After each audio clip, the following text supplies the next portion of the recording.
Today is a sunny Sunday and we are visiting the colourful town of Colmar. Yes, I know that video and a computer screen cannot match the true colours, but trust me when I tell you that there are colours everywhere. It's obvious to see that the people here are proud of their town. For those unfortunate ones out there who are geographically handicapped, I can tell you that Colmar is in southern Alsace, close to the foothills of the Vosges mountains. If these very obvious clues don't help, I suppose I have to spell it out, since I know that not too many of you are going to run to an atlas to look for the town or even try to find it on the internet. Colmar is in the east of France and is the capital of the Orne department because of its proximity to the Rhine River, to which it is connected by canal. It is situated on the Lauch River, about 64 kilometers, that's around 40 miles, south-southwest of Strasbourg. The town is easily accessible by road, rail and even canal. When you arrive early enough, free parking is also not difficult to find. And let me assure you, finding parking of any kind is not always a simple matter in many French towns. I mention sun on a Sunday not because I'm trying to make small talk. Oh no, I'm fully aware that talking about the weather is uninspiring, not very original, and simply boring.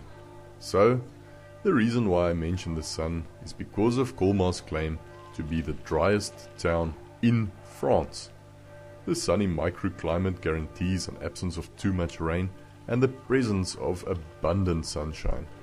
The average annual rainfall is only around 540 millimeters, which makes it ideal for Alsatian wine. That's one of the reasons why Colmar is the capital of the Alsatian wine industry. For those lucky ones who are around here in August, remember, it's the time of the yearly wine fair, an event that should not be missed.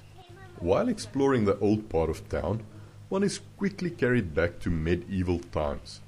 When you study the restored buildings from that era, it is easy to be enchanted by the small details that grace them, from the colorful half-timbered exteriors to the decorative paintings on the wall panels. You immediately realize that these places date from lost days when builders apparently still had more time to spend on architecture than modern man. It is impressive for the visitor to be reminded that Colmar was founded in the 9th century. Think about that for a moment. The town and some of the buildings are older than the whole history of Western man's arrival in the New World. It makes you understand why Europe is still referred to as the Old World. Apart from medieval buildings, there are also superb examples of buildings in German Gothic and early Renaissance style. The town is also home to a number of old churches, the most impressive one being the Collegiale Saint-Martin, or simply St. Martin's Church, which was built between the 13th and 16th centuries. As I already mentioned, things did not happen overnight in those days.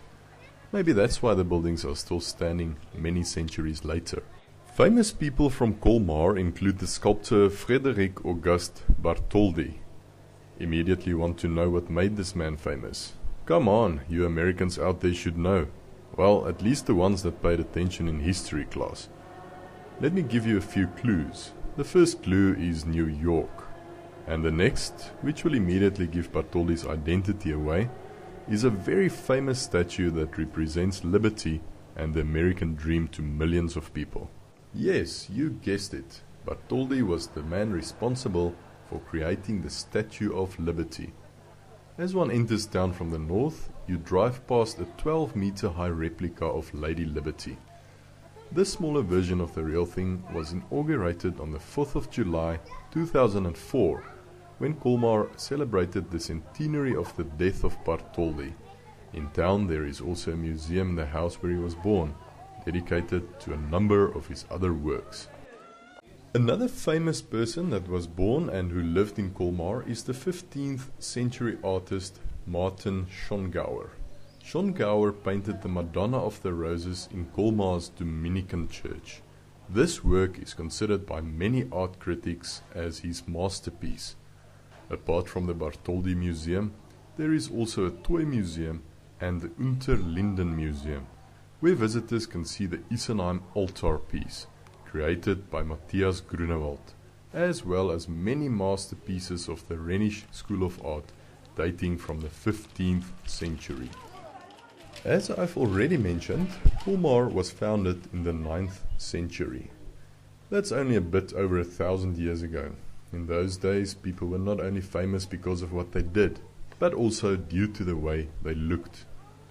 A certain Charles the Fat visited Colmar in the year 884 for an intensive diet. If the restaurants in those days were as plentiful and as good as the ones today, I'm convinced that his diet must have been a massive failure. And now for a bit of historical background. In the year 1226, the town was granted the status of a free imperial city by the Holy Roman Empire. Colmar also witnessed many wars and subsequent invasions. During the 30 Years' War, in the year 1632, the armies of Sweden took control of the city and held it for 2 years.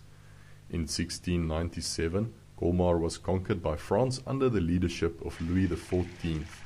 In 1871, as a result of the Franco-Prussian War, Colmar, as well as the rest of Alsace, was returned to Germany. After the First World War, France took control over it once again. Then, in 1940, it was annexed by German troops. Finally, in 1945, it was reverted back to French control after the Battle of the Colmar Pocket. Similar to so many other European towns, the old part of town is the prettiest area to visit. Apart from buildings, there are fountains, canals, shops, and much more. Not only can you stroll down the cobblestone walkways, but one can also go on a ride in a horse-drawn carriage or on a boat trip in the area that is called Little Venice. Do not expect to see anything like the real Venice though. This area is very picturesque, but it's small and the boats are motorized and not real gondolas. Still, it's definitely worth the visit. For those interested in French cuisine, there are many options, from street cafes to French and Alsatian restaurants.